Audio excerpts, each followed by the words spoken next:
So we at Science on Tap always give our invited researchers a platform to speak about topics that are important to themselves. So today's event was brought to us by Sara Teemer Richards, a 2020 Nutshell Games winner and a panelist who we will hear from shortly. So Sara decided to share her Science on Tap session with other Asian researchers at Virginia Tech in light of recent events occurring in the Asian and Pacific Islander community in the United States.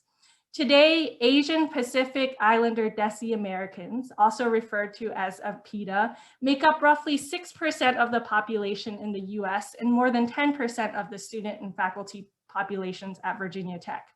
And while the experiences of the APIDA community have been largely spoken about collectively, the community has roots in over 40 countries and a wide range of cultural identities. Also, APIDA Heritage Month is celebrated at Virginia Tech during the month of April, which is perfect for today's event. Our engaging panel consists of 6 graduate students and faculty members from Virginia Tech. And our panelists want to let you all know that their own personal experiences are not reflective of the entire APIDA community. So starting off with our panelists, we have Sara Teemer Richards, who is a PhD student in the Biological Sciences Department and studies disease ecology in songbirds in the Hawley Lab. She is a first-generation immigrant and Filipina American and was one of this year's Nutshell Games winners, where she won for her talk titled 5 Fateful Seconds. Check it out on YouTube on the Center for Communicating Science at Virginia Tech's YouTube page. Her interests include animal behavior, disease ecology, science communication, and of course, her 2 cats. Khanh To is a 3rd-year PhD student pursuing paleontology in the Department of Geosciences. Outside of being a researcher, she enjoys spending her time dabbling in various types of photography, specifically wildlife photography. Minh Duong is a PhD candidate in the Department of Food Science and Technology. He is a first-generation college student and a Chinese-Vietnamese American. His research focuses on understanding how to develop accessible and tailored resources for underserved farm worker populations, such as farmers market vendors and for farm workers whose English is a secondary language. Na Xie is a PhD candidate in the Department of Entomology here at Virginia Tech. Her advisor is Dr. Erin Gross, and her research is mainly about the investigation of toxicology and physiology of G protein-coupled receptors and insecticide resistance.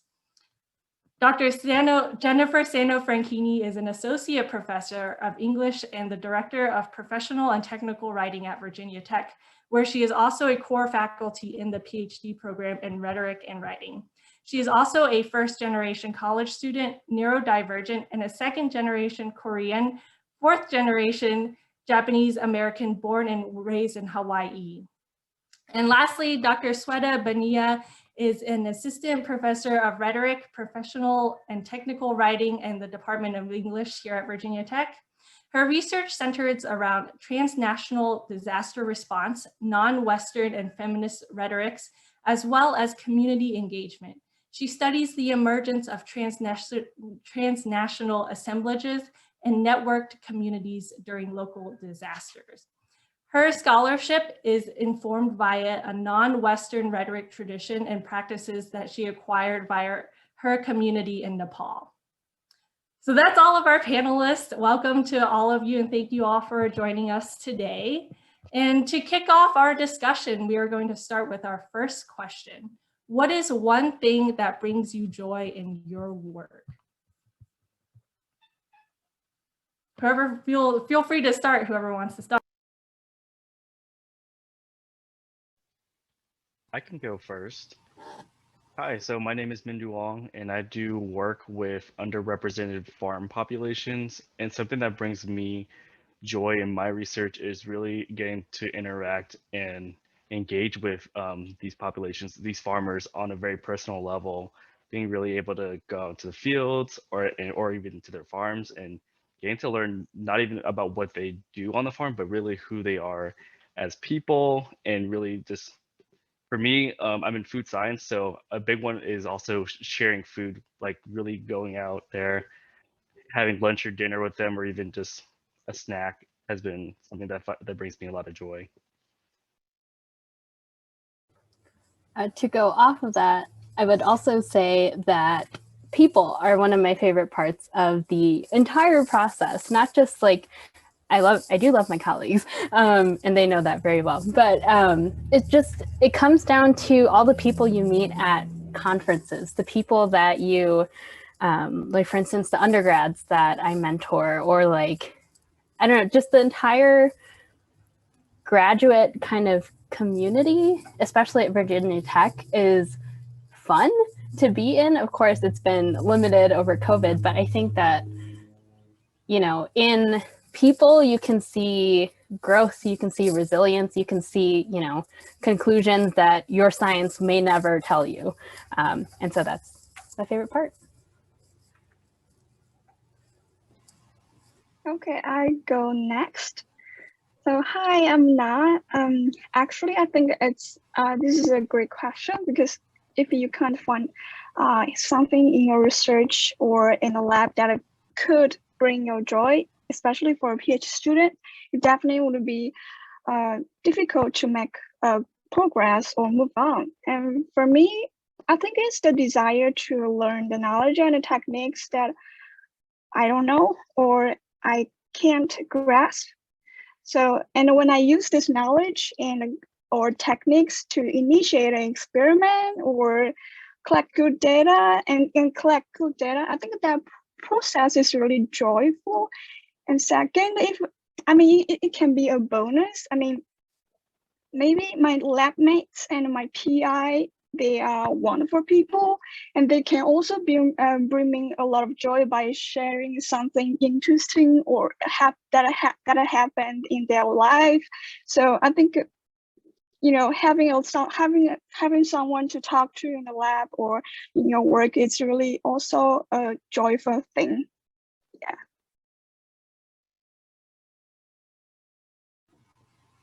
I'll share. So my name is Khanh, and as I study paleontology, which is the study of fossils, there's two sides to paleontology. So there is the lab work portion, and then there's the field work portion. And as much as I love lab work, I love being out in the field and digging out fossils and, you know, seeing these fossils coming out of the ground for the first time in millions of years that they've been in the ground. So that, I think that just brings me such delight whenever we discover like a cool tooth or a jaw or something coming out of the ground.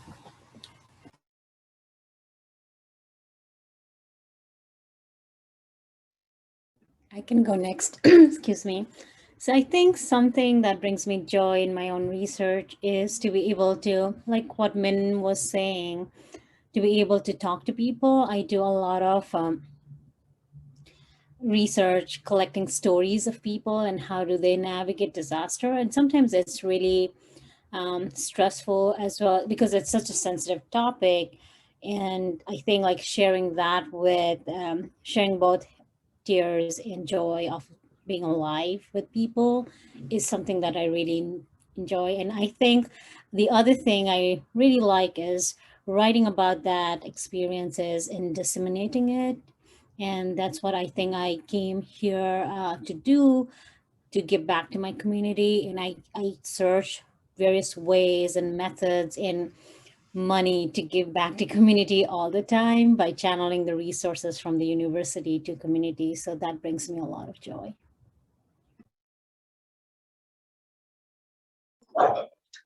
Sorry, my dogs are getting excited. Similar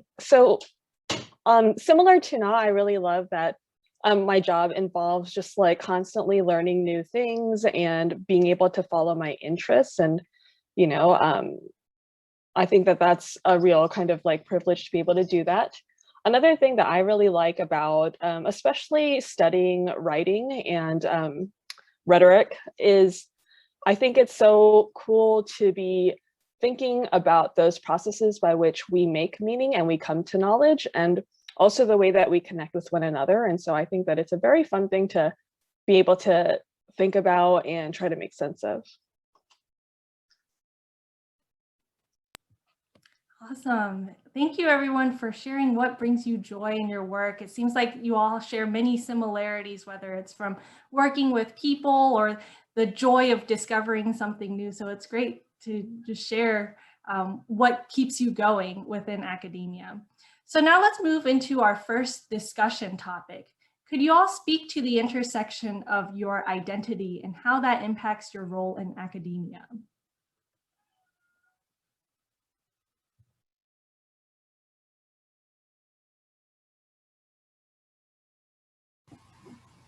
I can start off this this tidbit.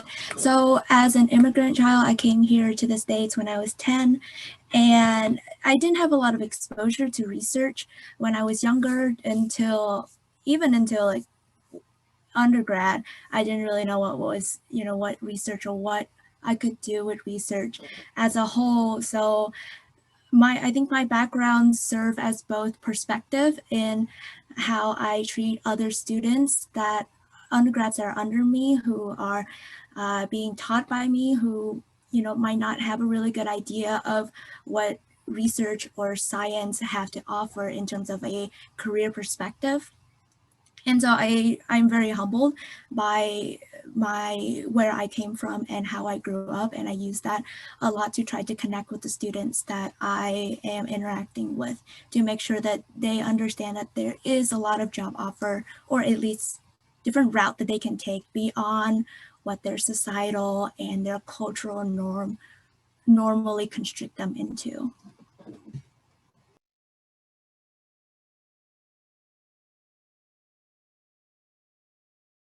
Just to build off of what Khanh already said, I think I have kind of similar feelings about having grown up as a child of an immigrant and a first generation college student. And so, having had that first experience of trying to navigate college in a really kind of like new context, and a lot of times struggling and failing, helps me to kind of really understand, the different perspectives and backgrounds from which my students come, and encourage me to be really patient in terms of understanding that they're also sometimes figuring these things out and trying to provide the support they might need for things that might seem intuitive for some, but are actually not for others.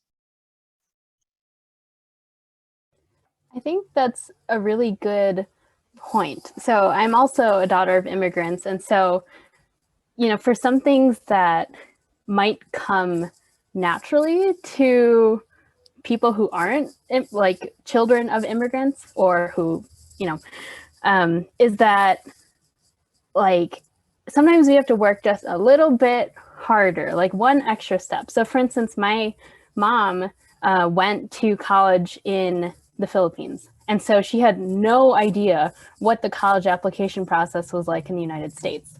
We didn't know who to ask for help. There wasn't a lot of information about, student loans or how to find, proper funding, all because she was learning it at the exact same time I was, because she's only been in the country for 3 years since I've been here, because she had me.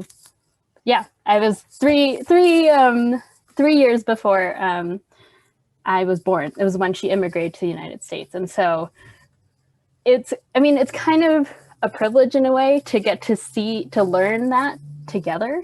We're both yelling at FAFSA, trying to understand exactly what we're looking at.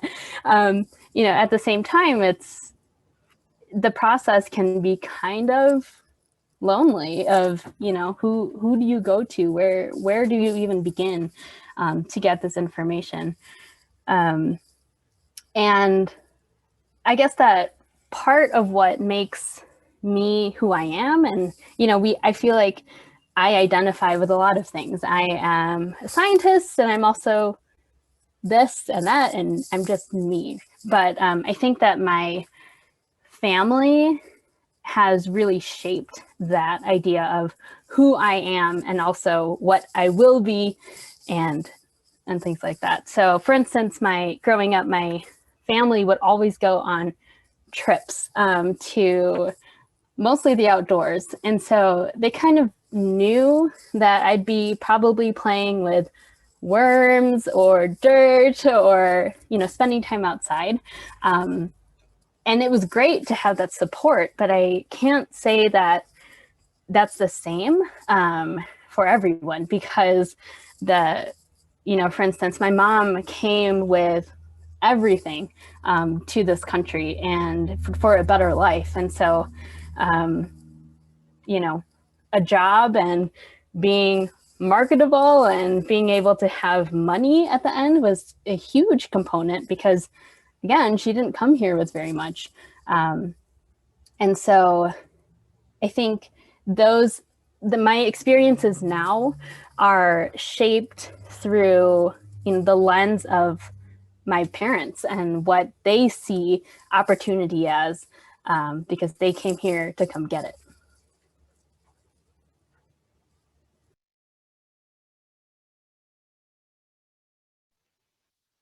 Yeah. So sort of just on that, the idea that the opportunity is shaped through the lens of your parents, I totally agree.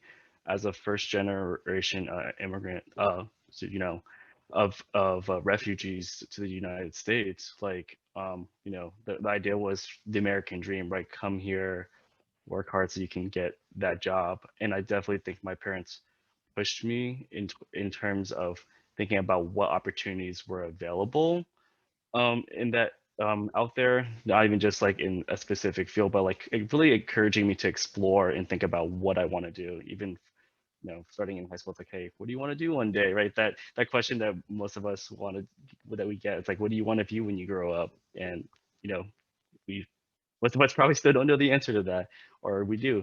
But I also think another way that my family has shaped me is in my research. So I do a lot of food safety outreach and communication, and I was like super excited about this at about a couple years ago when I started.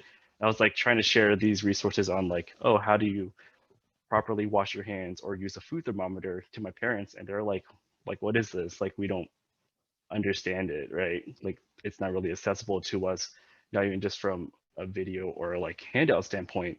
And that sort of really pushed me to think about, hey, like, if it's not really accessible for them, like, what about other people? Like, how can we make these break down these barriers that exist, whether it's a language barrier or just the literacy level of the resource that we're providing. Like, how can we make it accessible so that they can understand food safety and make the right decisions for that?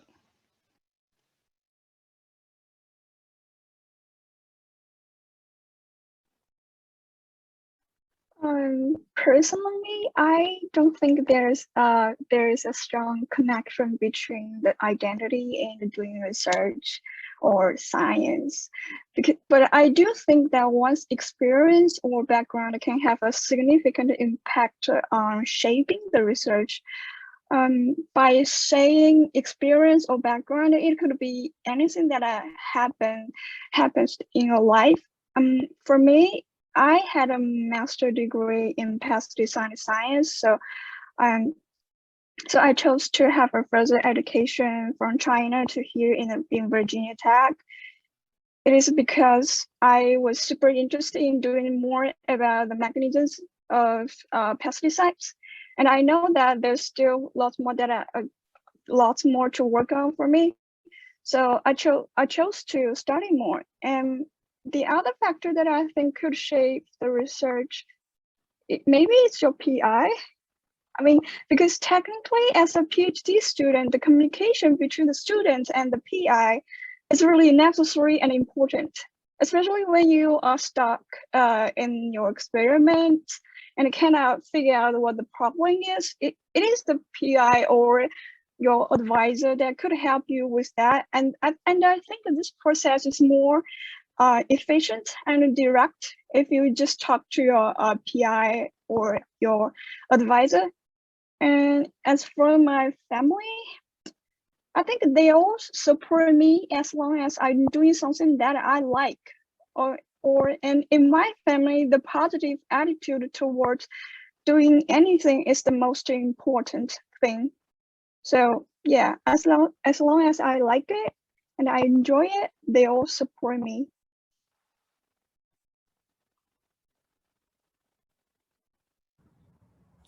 Yeah, kind of going off of that, I think the research that I do is invested so much in community work. and that is also shaped by my experience in Nepal.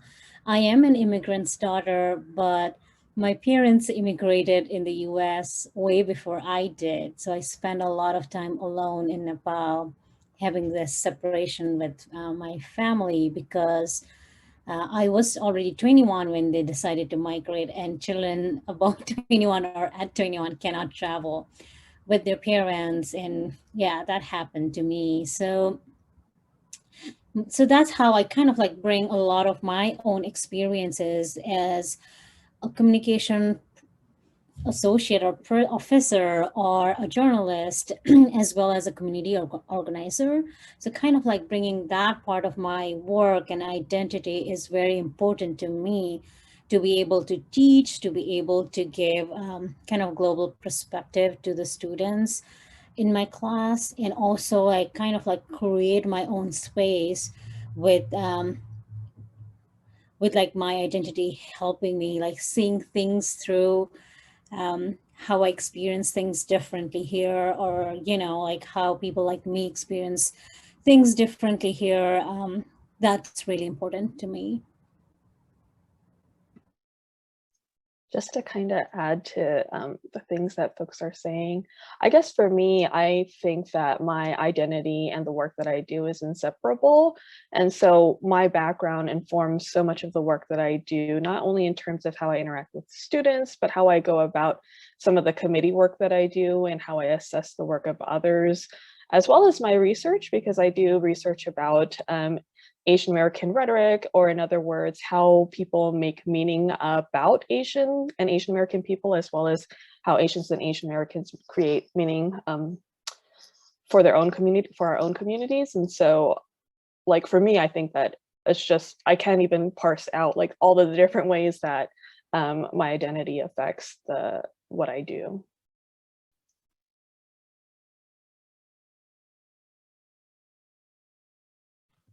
Is there anything else that you all would like to add on to this topic?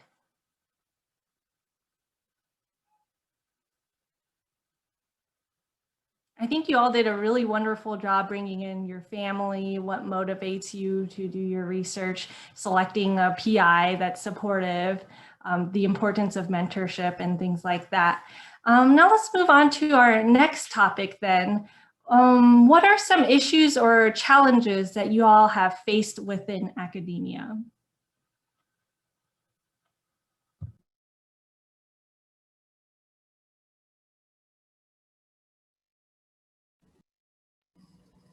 So some of this is definitely coded in really great things, and some are coded in really not so great things. So for instance, a lot of my work, I did some work in South Carolina, in rural South Carolina, and it gets really uncomfortable when I feel like I stand out in many ways, but especially there when I'm just like, my work will often bring me to places and interact with people that don't quite know what to do with me there. So for instance, I went into town one day when I was working, and this person had he had a dog, which was a Shar Pei, which I love dogs, so I'm gonna go say hi to said dog. And he made this kind of suggestion that the dog and I had more in common because we were from Asian descent than he and I did as people. Or sometimes, or like there was another point in South Carolina where I was just working at a field station, and one of the locals had come by, and before I could even get to talking about what kind of research I was doing or what I was doing there, I was basically interrogated for, about my race. And she asked me things like, are you Chinese? Are you sure you're not Chinese? Are you sure your name isn't so-and-so? It's like, I'm pretty sure my name is not so-and-so. And so I think one challenge that people might not notice or talk about is that you know, as an APIDA scientist, like there are hurdles that I have to jump through that others haven't even thought about. So representation, for instance, is something that is lacking. And even though Asian Americans are not considered minorities in science in particular, we come from so many different places and so many different countries that it's skewed a lot to focus on people from a few countries when really we represent a wide range. And so because of this lack of representation, you know, mentorship is kind of hard. I've never met another Filipino ecologist. Like all my family they're all physical therapists or doctors. And so they've, you know, there's no one yet, hopefully I will get someone soon. There's no one yet who has been able to show me what it's like to be a Filipino in the field that I am, to show how to carry like just alone the weight of being in academia and being a grad student and succeeding, while also being like one of the only brown people in the room, or, you know, not quite qualifying for diversity grants, and things like that. And I'm sure we'll get to tokenism and the problems behind that. But I think, yeah, there are just things that I think people don't quite realize, that we, or I especially as an APIDA scientist, the extra weights that we have to carry build up over time.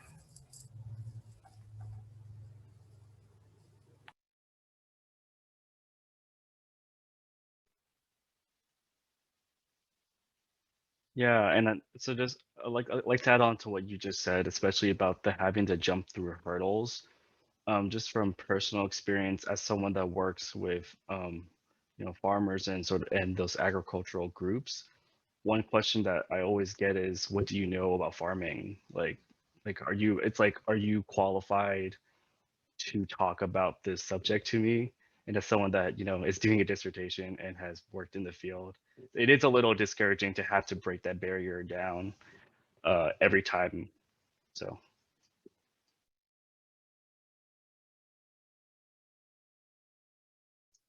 I can really relate to that in the sense that I think especially because of the stereotype of Asians as perpetual foreigners, one might not imagine an Asian or Asian American person in front of a classroom on English and writing.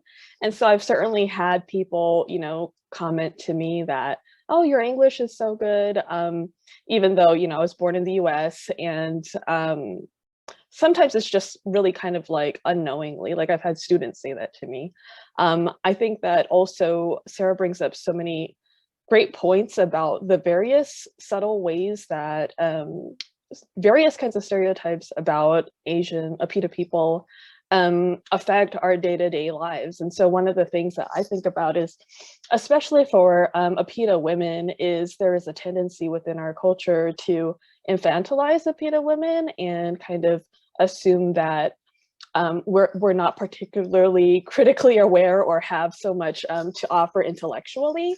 And so that's something that I've experienced just working in academia. Like I can share one example where among many, where as a new professor in the English department, someone who's no longer there, you know, referred to me as kiddo. And I'm like, I'm a professor here, I'm not a kid, you know, and I was very upset because I'm like, you know, I know that I had to ask myself, are they going to say that to someone who looks differently? If I was a white male, would they be calling me kiddo? And so that's one example of how I think those types of stereotypes can affect the way that we go about our work on a day-to-day basis.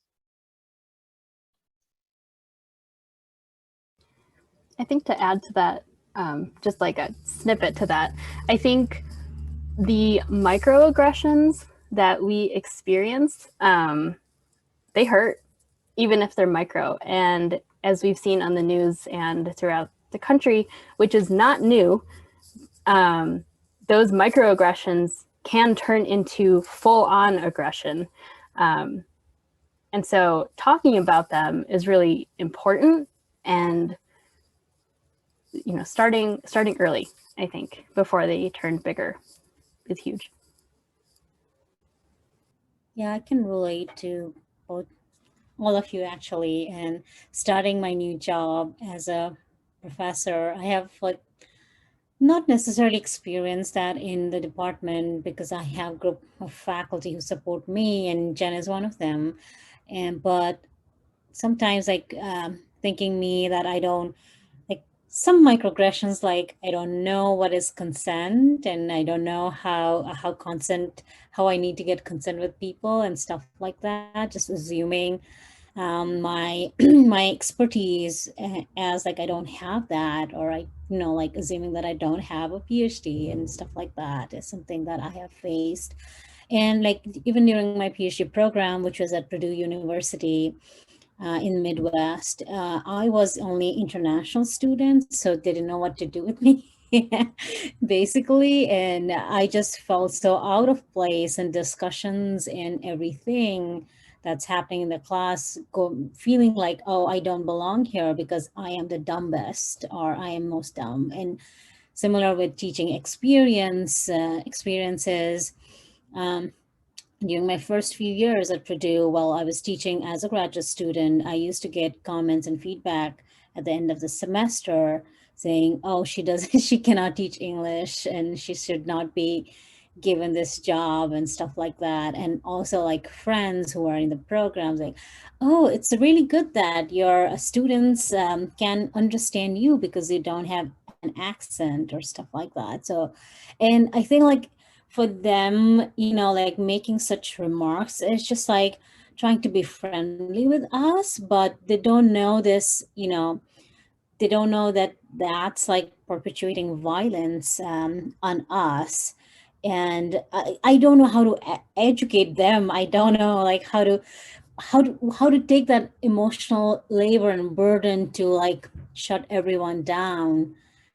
And especially in public places where you are trapped and where you are demanded with answers to validate your experience or language or the way you look.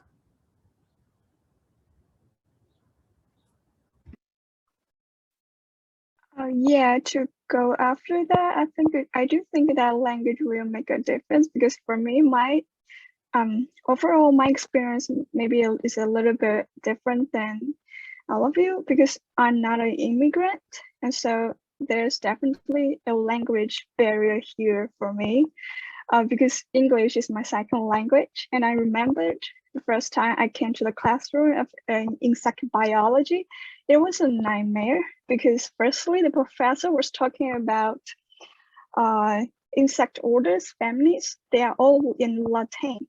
I had a difficulty in memorizing those names. Not even mention their Latins. I mean, for English names, it's really difficult for me to memorize them. But I have to remember those Latin names because they were going to be in the exam or test or quiz. And second, at that time, I have to deal with jet lag. So it was a nightmare for me. And in the lab, when my PI said something, sometimes it takes me some time to react because I have to translate it into Chinese first. So definitely for me, to speak like a native or communicate like a native or think like a native, it's really challenging. And I'm still working on that, even from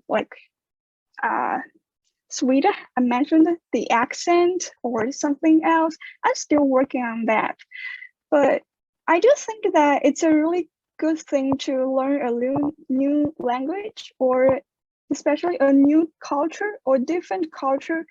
And during that learning process, I think the people surrounding me are really nice. They are patient. They are really they are understanding, and they are not treating me like a special thing. No, they treat me like a normal, just a normal people. If you need time to express yourself, yeah, take your time.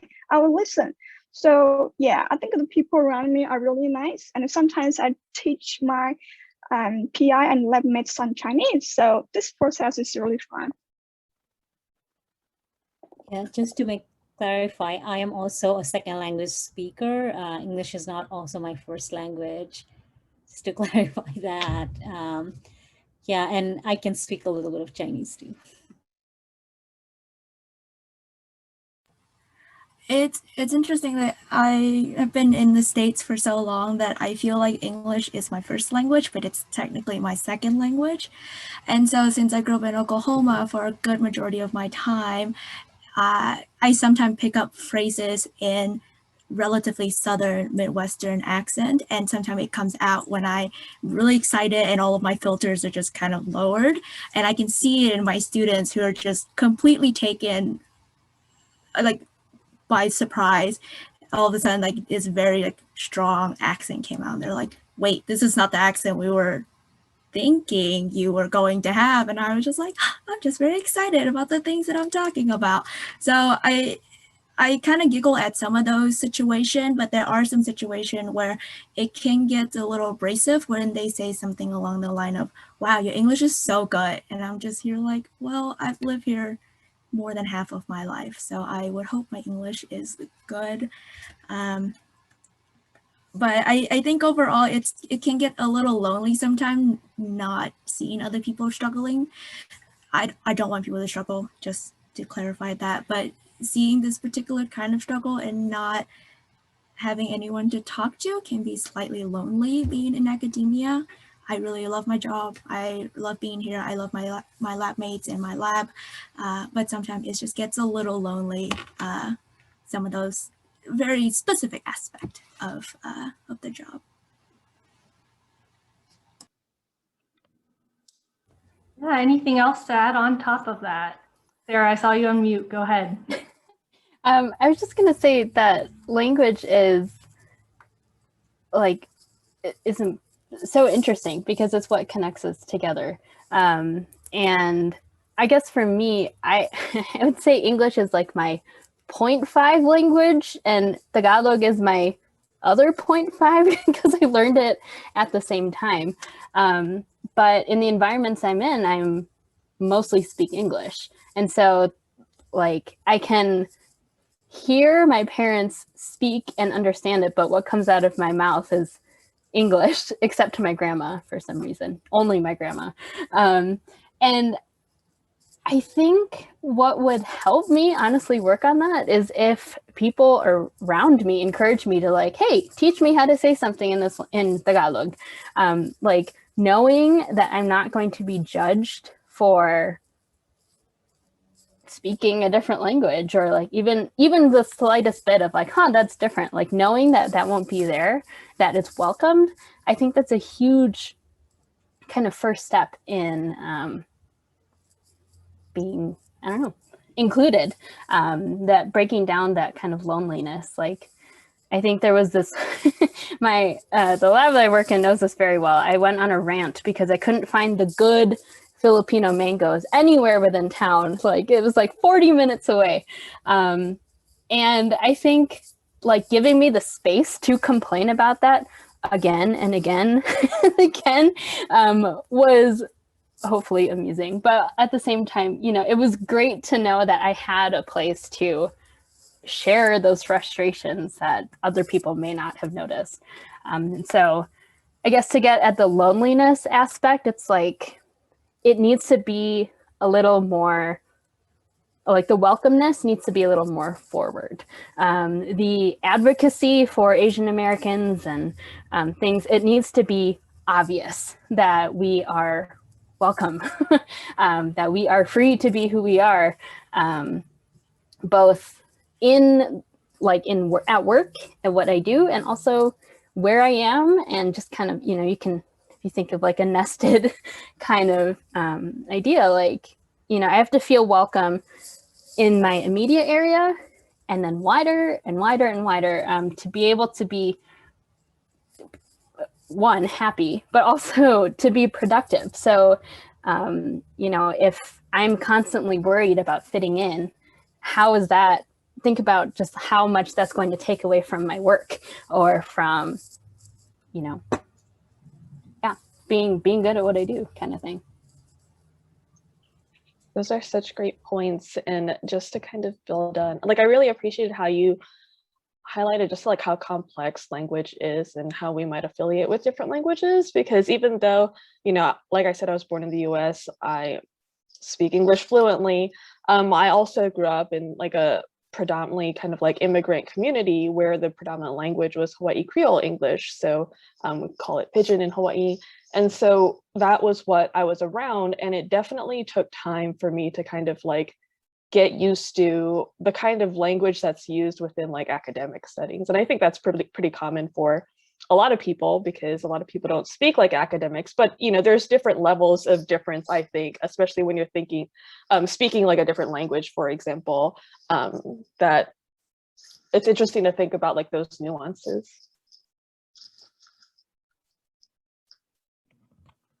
Hey, thank you all for sharing some of the challenges that you all have faced within academia. It seemed like the main themes were sort of dealing with microaggressions and loneliness, but you all brought up really great things, such as like your individual identity, languages that you speak, support groups that you all have within your friend group or your lab space, which is all really neat and definitely good to have.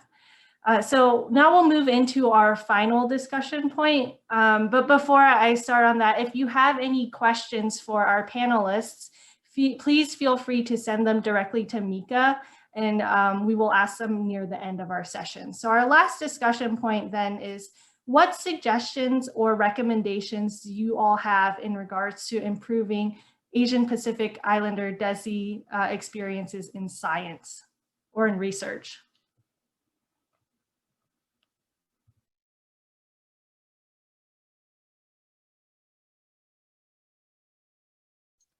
Well, just like one thing that I think would be a valuable approach. I mean, I think that there's such a lack of education about APIDA history and experiences within our,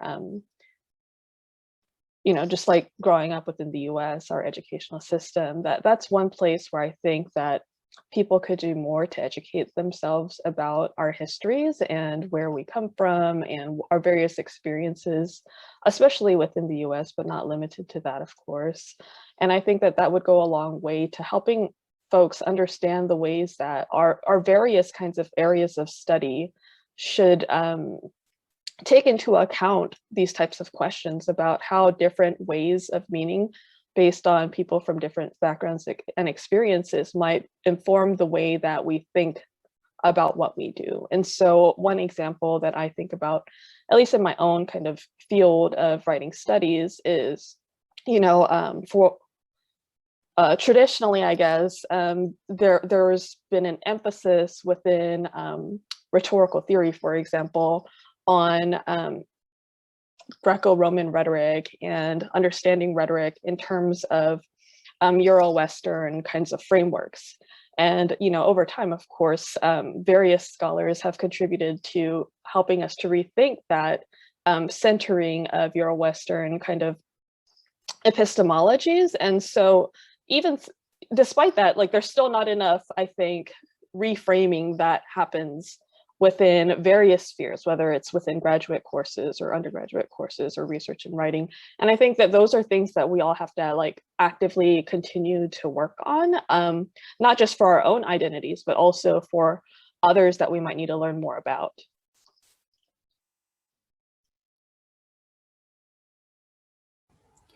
I think one thing that could greatly improve, at least my experience as being an APIDA in academia, is that tokenism is really hurtful. So, you know, I've been the poster child for, like, not here, but where I did my master's. Like, there was this campaign to promote the graduate school, and the photographer took pictures of me and the only other BIPOC person in the room to showcase diversity when I'm sitting in a room full of non-BIPOC people. And so I think it can just be really harmful in the way that diversity is promoted, because it might not actually be accurate. It could be a snapshot in the overall goal of like a department or a group to become more diverse, but like it's just a snapshot. And I think it can be, oh, different cat. It can be misconstrued often as like we have reached diversity because all of our promotional materials have people of color on them. And so I can't really speak for like diversity hires, but I can speak for like, applications for grants.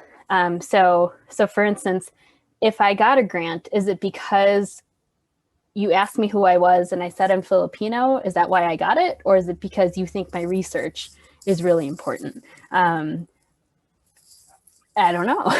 And I think that, I don't know, when trying to promote diversity, there needs to be a sense of care that, like I'm a person, I have feelings. And so I need to know, like honesty needs to be something that's on the forefront. Yeah, that was a great point, Sarah. Just want to add a little bit. A lot of times when I started getting a lot of small mini grants and awards in my discipline, I heard a lot that, oh, she presents herself as BIPOC, or she's an international, or she is BIPOC, that's why she got an award. So I think that rhetoric should change in a lot of different fields and departments. And also like, I feel like, Oh, I think you got sorry, it. I just muted myself somehow. So I also think like a lot of times, because unrealistic expectations of excellence is put on ourselves, we have this, sense like, oh, we have to do this so much better than anyone else. And it's like a lot of, it affects our mental health and it affects our well-being and everything. And then when we put out our, when we are successful, I think like, again, like questioning the integrity of our work is something that people tend to do, like, oh, you are making us feel bad, you are making us look bad, or you are just not taking a break and doing a lot, so you should just slow down, like kind of like that kind of things that I have heard. And I think like, since we are giving suggestion, if you hear those things, it's not about your work, it's about other people's insecurities. And I think that's what, like, just like we have to somehow protect ourselves from and learn to protect ourselves from those kind of bashes that happens in academia. And I think as a young scholars, or PhD scholar, as well as a young faculty, I think I would suggest like just finding your community and speaking up when you speaking up and recording everything in the form of writing when such violences have happened, and that's something that you have experienced, and never taking a step back or off like complaining. I have like complained so much. I know those don't go any further, but I feel like, okay, I have complained and that's it. Like, I kind of like exercising your right.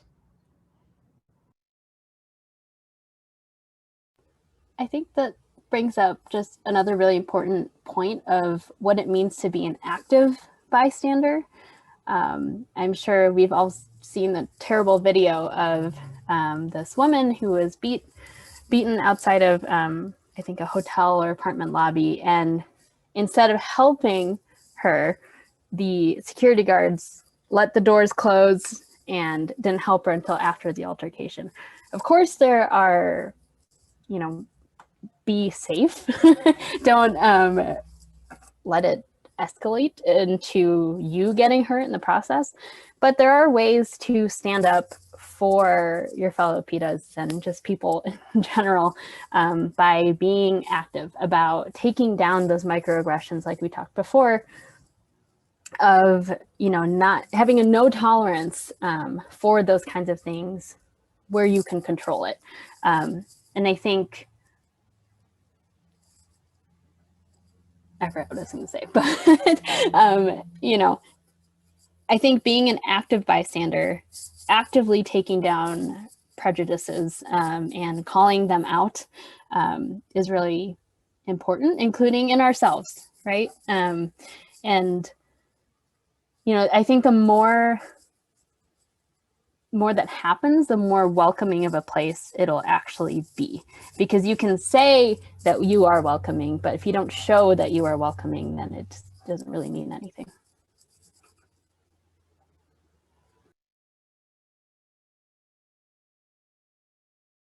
Yeah. Khanh, Minh, or Na, do you have anything that you want to add to this topic? Maybe I think communication. I think communication is really important, because like for me, no matter what English level I'm in, I just try to say it, talk to people, and express myself, and tell people what kind of research I'm doing, and also I tell people my feelings, because you know, if someone has a wrong impression on me, just tell that person it's wrong. And by that, the stereotype that these people give you could be destroyed. So, and I think communication, it's important for any relationship build up. Like, and it can let people know you better and even know your boundaries. And next time when you have a communication with other people or with the people that you already had talked with, they know your limits and they know your boundaries. So they know something that it's not really respecting you. So they may avoid that. So sometimes I don't think of people like deliberately doing something really offensive.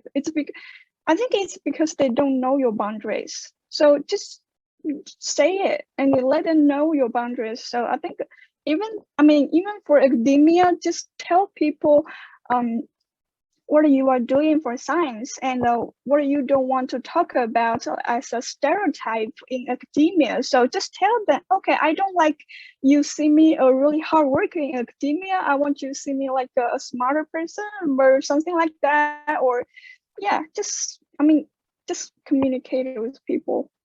It can like wipe out a lot of like misunderstandings, I think.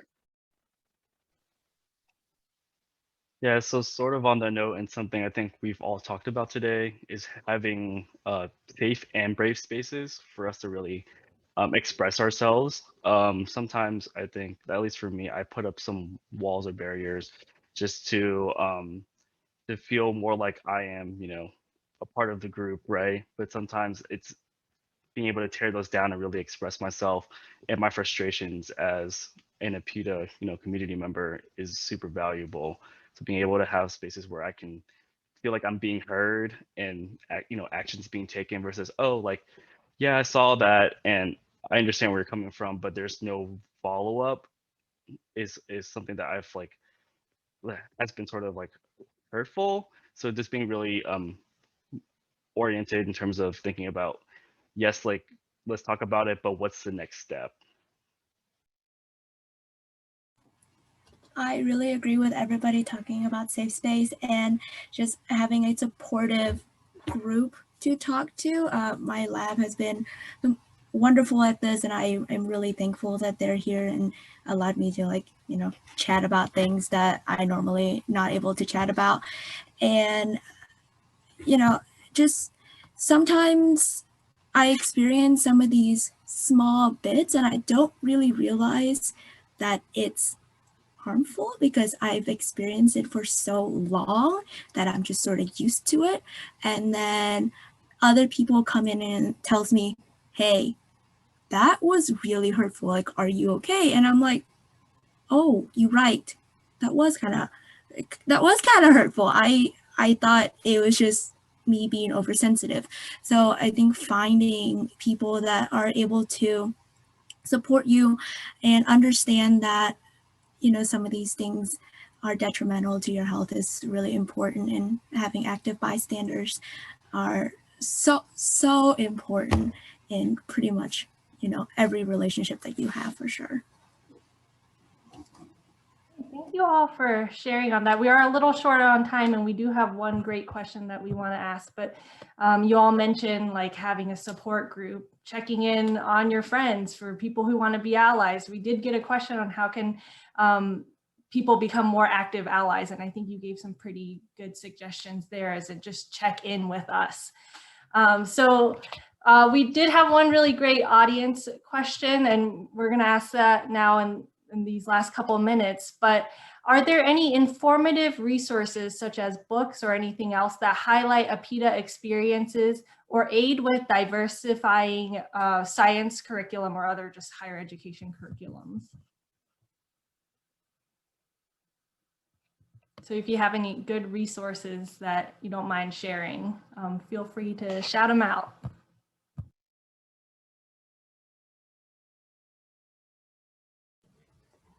There's a book list somewhere that is out, but I do recommend that with any resources that you read,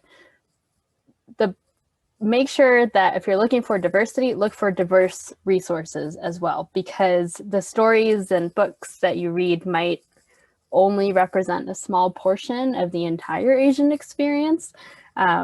So I don't have the list currently, but if I find it, I will let you know. But don't just read one book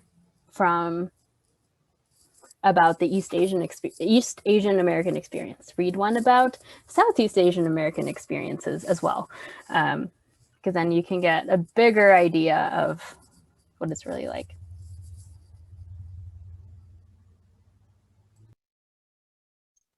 I think there's just such a wealth of resources that I don't even know where to start.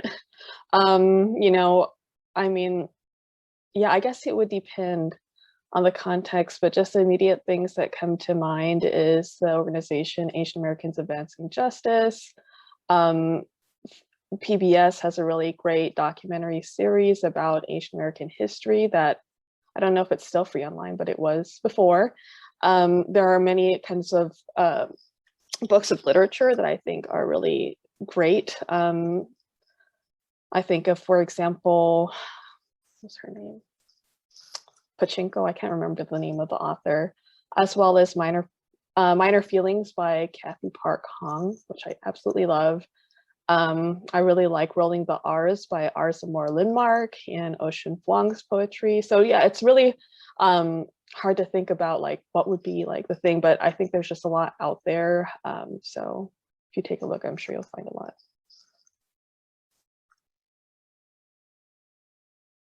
I think Twitter is a great place to start too, if you are there for a little tidbits of advice or, you know, useful links and stuff like that. So definitely a good source for sure. All right, well, thank you all. And Mika has been putting some links in the chat box if you all are interested. We are at the end of our hour now. So thank you all panelists for sharing your thoughts about this very important topic. And thanks for like sharing on topics that may be sensitive to you or things that might bring up feelings that you might not want to experience again. So our next Science on Tap event will be in June, more details to come. If you would like to join our mailing listserv, please drop your email address to Mika in the chat box and we'll add you to the mailing list. You can also find us on Facebook by searching Science on Tap New River Valley. We post all of our events on there if you want to stay up to date with us. And yes, thank you all for coming and have a great evening, everyone. Thank you so much, everyone. And thank you so much for organizing this panel. And congratulations for your award, Sara. Thank you all for coming. Thank you. Thank you.